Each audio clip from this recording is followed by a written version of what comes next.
for the first named storm of the season to impact our state as Hurricane Idalia works its way across the southeast after hitting Florida and Georgia.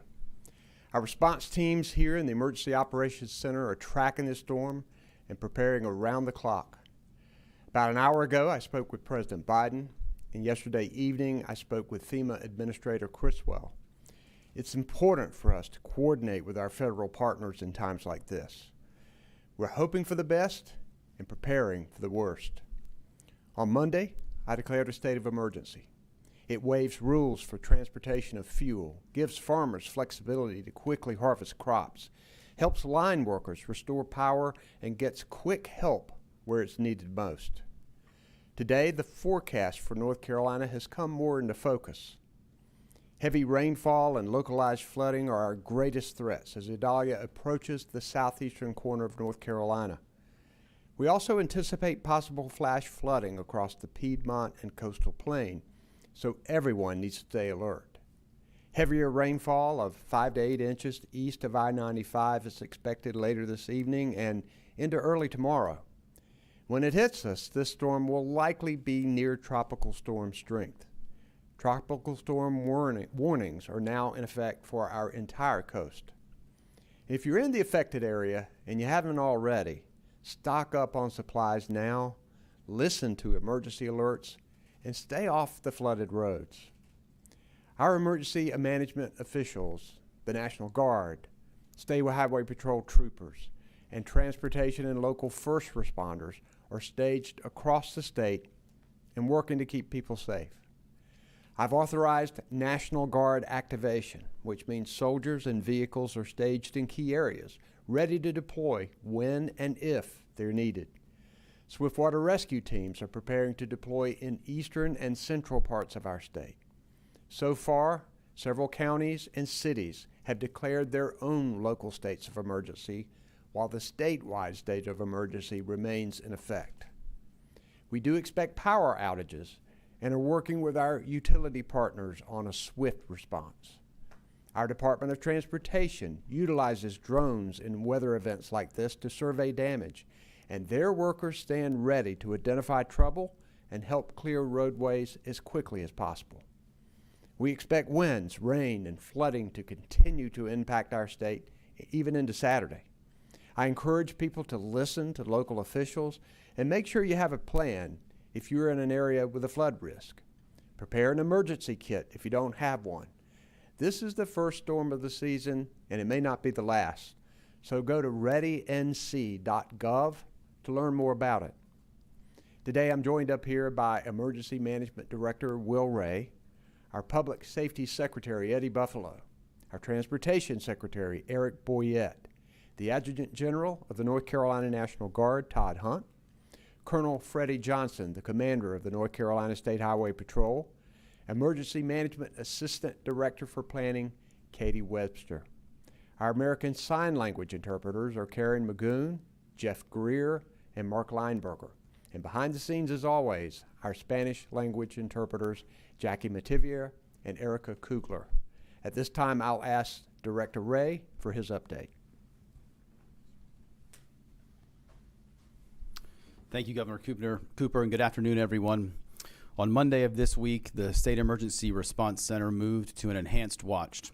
This morning, we fully activated the State Emergency Response Team here in Raleigh and at our regional coordination centers in Kinston and Burlington.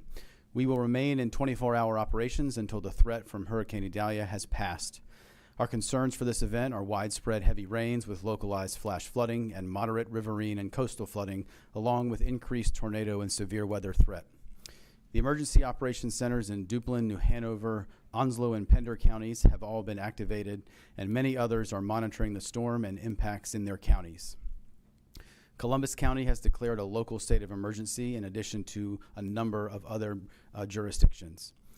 Staff from North Carolina Emergency Management are working alongside our key government, private sector, and nonprofit and volunteer partners that make up the State Emergency Response Team.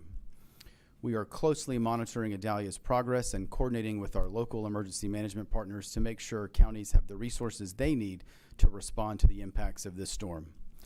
In addition to the resources our local jurisdictions are activating to support response operations, we have moved a number of resources into position today to support areas that could be significantly impacted.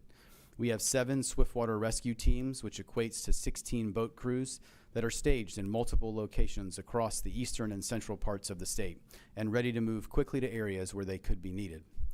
Likewise, resources from the North Carolina National Guard, including about 130 personnel with over 60 vehicles that can move through high water, are staged and ready to deploy quickly from Kinston, Elizabethtown, Rockingham, and Lillington.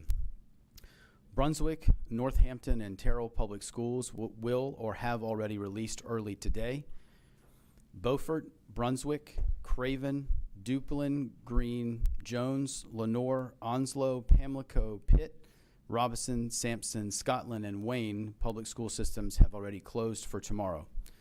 Bladen, Carteret, Columbus, Dare, Harnett, Hoke, Hyde, both mainland and Ocracoke, New Hanover, Pender, and Terrell will be remote or asynchronous tomorrow as well.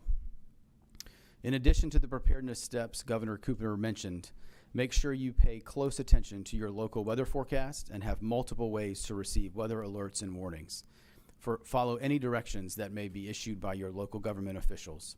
Be prepared for the possibility of power outages and flash flooding, and remember to avoid driving on flooded roads. Turn around, don't drown. If you have yard waste on your curb, move that away from the street so it does not wash away and clog storm drains. That could cause or worsen flash flooding in your neighborhood. If your power goes out, be prepared with battery-powered light sources. Avoid using candles, and never use a generator or grill inside your home or garage. Generators and grills create deadly carbon monoxide fumes. As always, and as the governor mentioned, readync.gov is your source for emergency preparedness information to make sure your family is ready.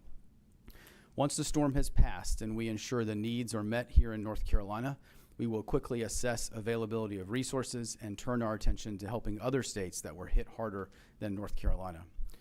Thank you to our local emergency management and public safety agencies for the work they are doing today to protect our communities. The State Emergency Response Team stands ready to support the 10.6 million North Carolinians and visitors. Finally, here in North Carolina, we utilize a whole-of-community approach, and each of you are an important part of that. Remember to take care of yourselves and your community, especially those friends and neighbors who may be vulnerable or need assistance. Thank you, Governor. Okay, for the reporters in the room, if you can approach the microphones on the side if you have questions, and then if any reporters have called in, we'll go to those. Yes, sir. Governor Josh Chapin here, ABC 11. Is it fair to say that you're focused less on the Triangle and the Raleigh-Durham area? You mentioned east of I-95, so maybe you could be more specific. And we see some of the school closures there, so is it fair to say that it's not Triangle focused? One of the things that people need to remember, you see this cone of influence, so to speak, of the hurricane. You can still feel effects way outside of that zone. So we do expect rain here in the Triangle, but we think most of the heavier rains will be east of I-95 and along our coast. We do have tropical storm warnings all up and down the coast. We're concerned about the potential for storm surge, and always we want to keep an eye out on flash flooding and potentially riverine flooding. We don't know about that yet. This storm is moving faster than people had anticipated. That means we're going to get some stronger winds than we thought we were going to get, but maybe less rain. Yes. Dawn Vaughn with the News and Observer. You mentioned about hoping for the best, preparing for the worst. What of the past hurricane seasons here, the lessons that you've taken as far as being ready for what we know is coming and what could be, days out as far as flooding or anything else? Yeah, I think we've learned something from every storm. And in fact, we learned that we needed more information about our rivers and where they were in potential flooding stage. And so we've put in the Feynman system that allows us to continue to monitor where our rivers are so that local officials can provide information and warnings and evacuations to people that may live on the river and may be in danger of flooding. We've learned a lot about what we need to do with our transportation system and getting our roads open as quickly as possible. I think North Carolina's experience in this area has shown us that coordination is most important. And I think across the country, people will look at our Emergency Operations Center. People come from all over the country to look at how we operate here, because not only do we have local, state, and federal officials here, we have our utilities, we have our medical people, we have our private nonprofit organizations, we have our volunteer groups. They're all here working in a coordinated effort, trying to cover gaps and making sure the people of North Carolina are protected and that we can recover as quickly as possible. Any other questions in the room? Do we have any online? Okay. Yes. Our first question on the phone is from Kenny Beck with WXII 12 News. Kenny, go ahead. Hi, Governor. Thanks for taking my call.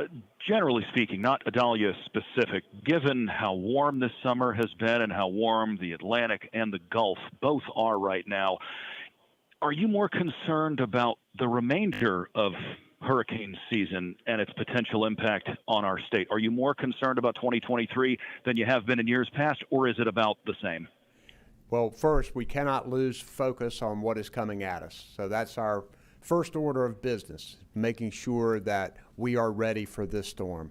But I don't think there's any question that with the predictions of a greater than average storm year, that we need to be ready and understand that these storms can come at us anyway. And so we really want people to prepare their homes, have that emergency kit, have that evacuation plan. These are things that you can do now, even if you're in the triad like you and don't expect a whole lot from this storm. Getting ready for the next one, I think, is really important for people to do. And as a state, as we look forward to what is happening across the planet, the effects of climate change, we know these storms are going to be more ferocious. It's really important for us to become as resilient as we possibly can when we build and repair, and making sure that we are ready for the years ahead. Next. We have a question from Sam Walker at WOBX. Sam Walker, go ahead. Thanks, Governor. Just some words for our visitors that are here, with this being the final week before Labor Day, not only here on the Outer Banks, but all up and down the North Carolina coast. A few words for them, what they should expect, what they should be ready for. Yeah, well, we love our tourists in North Carolina. We know they come from certainly all over the country and even all over the world for our beautiful beaches. Though they are here, they need to be careful. We are not aware of any evacuation orders that local officials are giving. But when you do have tropical storm warnings, it's important to try to stay inside and stay off of the road for the period of time that the bad weather is here, and just batten down the hatches for a little while.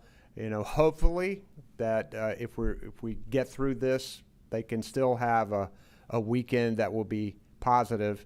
But until this storm is passed, everybody needs to be careful and stay safe. Next question. Okay. Thank you all for coming. Stay safe out there, everybody.